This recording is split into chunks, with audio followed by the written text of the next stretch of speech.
Hello mga Lord, good morning, good morning, good morning, good evening sa lahat mga kalodi ko sa buong mundo. Mga kalodi, piyesta ngayon dito sa Barangay Taligaman. Ito mga kalodi, ito yung sabi ko sa inyo mga kalodi na prepare ni Princess Pobre Makaloy at Pobre Makaloy para sa inyong lahat. Ayan, 3 lechon yan mga kalodi.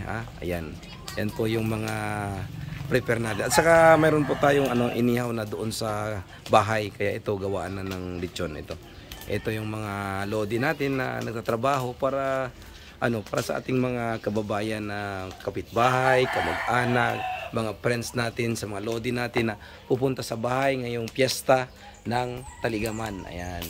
Kaya kayo dyan mga lodi shout out sa inyo dyan pag kayo ay gustong pumunta sa bahay, welcome na welcome ngayon 11 or 12 kainan tayo, saka after ng kainan may disco tayo mamaya nag-rent si Pobre Makaloy at Princess Pobre Makaloy ng DJ para sa ating disco mamaya, kaya 24 hours itong celebration natin dahil siyempre galing yan sa Panginoon, blessing yan, kaya mga kalodi kaya kita-kita tayo mga kalodi okay, kaway-kaway mga kalodi dyan, kaway-kaway, ayan mga kalodi thank you, thank you, thank you, thank you. Ayan, the more you give, the more you sa mga kalusugan natin kaya man. Okay, bye-bye.